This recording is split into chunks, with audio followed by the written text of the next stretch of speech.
우리가 저번에는 예수님의 탄생에 대해서 우리 함께 나눴었어요. 그러면서 이제 예수님께서 이집트로 피신해 있다가 나사렛이라는 동네를 가십니다. 그리고 나사렛에서 예수님의 유년기와 청년기 시절을 이제 나사렛이라는 동네에서 보내시게 되면서 나사렛 사람이다라고 하는 칭호를 받으세요. 성경에서 보면 예수님이 어린 시절에 대한 이야기가 막 상세하게 나와 있지는 않아요. 몇 군데 좀 나와 있는 데들이 있긴 했죠. 예수님이 성전에 올라갔던 이야기 제일 유명한 것 같아요. 마태, 마가, 누가, 요한복음에 나오는 성경에는 예수님의 유년 시절은 그 부분만 나옵니다. 그때 모습에 보면 이제 예수님이 유월절을 지키기 위해서 부모님들과 함께 예루살렘으로 오세요. 그 유월절 예배를 드리다가 집으로 다시 돌아가는 길에 예수님을 놓고 온 거죠, 부모님이. 근데 이게 어떻게 가능하냐면 원래 이제 가족 단위로 움직였다면 그럴 수가 없잖아요. 남자는 남자들끼리 한 무리가 되고 여자는 여자들끼리 한 무리가 돼서 간대요. 아, 이 요셉 책임이구나. 그런 건가?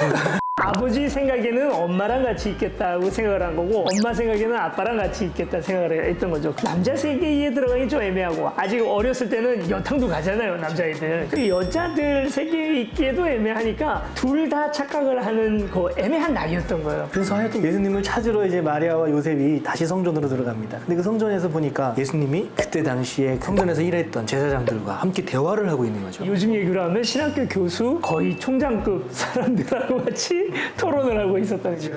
이걸 어떻게 봐야 될까요? 귀여우니까. 어른들이 보기엔 똑똑하구나. 아니, 이 정도로. 어떤 면에서는 유대인의 어린 아이들에 대한 교육이 어떻게 이루어졌을지 수천 년 동안 이어오던 그 교육의 한 단면을 좀 볼 수도 있는 것 같아요. 물론 이제 예수님 안에는 비범함이 분명히 있었을 거예요. 근데 그걸 신적인 비범함으로 이 사람들이 느끼지는 못했을 거고, 그런데 아이가 얘기를 해도 최고 신학자가 그 아이와 대화하고 토론을 할 수 있는 문화가 사실 지금도 있거든요. 그래서 아주 이게 엄청 특별한 사건은 아닌 거예요. 유대인들은 아마 자연스러웠을 거예요. 하여튼 뭐 그렇게 해가지고 예수님을 찾아요. 야, 니들 왜 여기 있어? 아빠랑 같이 갔어야지. 아니, 엄마랑 같이 갔어야지. 우리 아버지 집이 여긴데. 내가 여기 있지 어디 있겠습니까? 아, 난 부모님 입장에서 이 새끼. 저는 근데 이 생각은 좀 해봤어요. 예수님이 자신이 그리스도라는 사실을 자각한 순간이 분명히 있을 겁니다. 아주 애기서부터 그걸 자각하고 컸다고 보기는 어려워요. 오늘 지금 본문의 뉘앙스를 쭉 따라가 보면 그때 이미 자각이 있었다는 인식으로 얘기하죠. 근데 저는 이 부분에 대해서만큼은 진짜 어렸을 때 상황을 기록했을까? 마리아가 얘기해 줬겠지 않아요?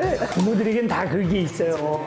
아이들의 특별히 그때 기억나는 장면들을 다 가지고 있어요. 아니면 누가가 예수님이 어떤 분인지에 대해서 기록하기 위해서 어렸을 때 사건을 잠시 그냥 빌려온 게 아닌가 하는 생각도 들어요. 예수님이 내가 하나님의 아들임을 자각했느냐라고 하는 인식을 사실은 많은 성경들이 하고 있진 않아요. 그게 중요한 게 아니라 우리의 신앙 고백이 예수는 하나님의 아들이 되었다라고 하는 것이 언제부터인가 하는 고백들을 성경들은 하고 있다는 거죠. 마태복음 같은 경우에는 예수님의 탄생부터 기록을 하고 있어요. 그러니까 그때부터 이미 하나님의 아들로 그리스도다, 하나님의 아들이시다 라는 것을 인정하고 있는 거죠. 근데 마가복음에 가면요, 예수님의 세례 사건부터 나옵니다. 그 사건이 하나님의 아들로 모든 사람들 앞에 공표되는 하나의 사건이었다. 요한복음 같은 경우에는 태초부터 이분은 하나님의 아들이셨다. 로마서에서 사도 바울은 부활하심으로 하나님의 아들로 택정받으셨다. 입양된 거. 예수님이라는 분이 이 땅에 하나님의 아들로 오셨다? 이걸 받아들이는데 당시 사람들에게도 엄청난 혼란들이 있었을 거예요. 사실 예수님 나중에 나사렛으로 가잖아요. 나사렛 사람들은 끝끝내 못 받아들여요. 못 받아들여요. 그렇죠? 기적을 보고 말씀을 듣고 하는데도 아니야.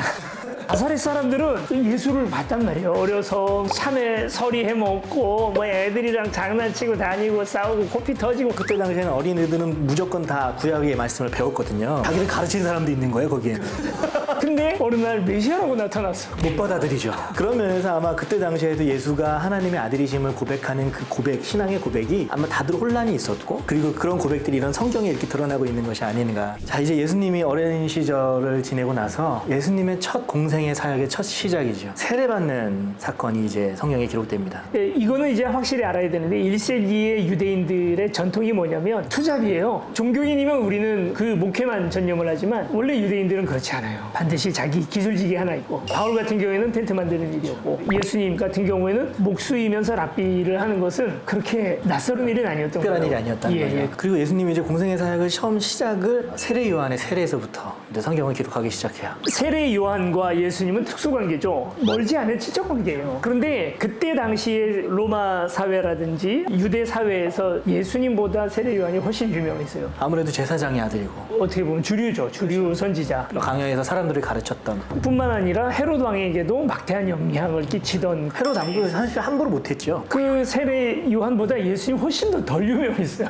그런 세례 요한이 이제 예수님에게 세례를 줍니다. 예수님께 세례를 주는 것이 세례 요한에게는 납득이 되지 않아요. 그렇죠. 그 세례 요한들 이건 난 감당 못한다고 얘기하시죠. 왜냐하면 예수님 스스로가 이미 새로운 시작이기 때문에 구약의 전통 속에서 이렇게 할 필요도 없고 이미 그가 죄인이지도 않고 그리고 예수님에게 세례 요한이 뭔가 수여할 만한 뭐 능력이 있거나 뭐 전통이 있거나 이런 건 없거든요. 그럼에도 불구하고 예수님께서 이렇게 해서 의를 이루자라고 얘기를 할 때 제 느낌은 성경에 이제 뒤에 나오는 이야기들까지 이렇게 쭉 생각해 보면 구약을 대표하는 사람, 구약을 매주지하는 사람이 세례 요한이 아닌가라고 생각이 들고 예수님도 그 틀 안에서 자신을 해석되기를 바라시는 마음이 있지 않았나? 어떻게 보면 율법의 죽음을 자기 몸으로 감당하신 것이다. 그렇게 하고서야 정말 새로운 시작이 되지 않았을까? 사실 이 부분에 대해서 여러 막 해석들이 있고 이야기 나오는 것들은 사실은 다 해석이죠. 그냥 해석. 성경에 이거 이렇다 저렇다라고 하는 기록이 전혀 없기 때문에. 뭔가 세례 또 안수 기도해주고 하는 그 체계라는 것이 윗사람 아랫사람 우리는 이 생각한다고요. 그러니까 세례 요한도 그 순간은 그 생각했던 것 같아.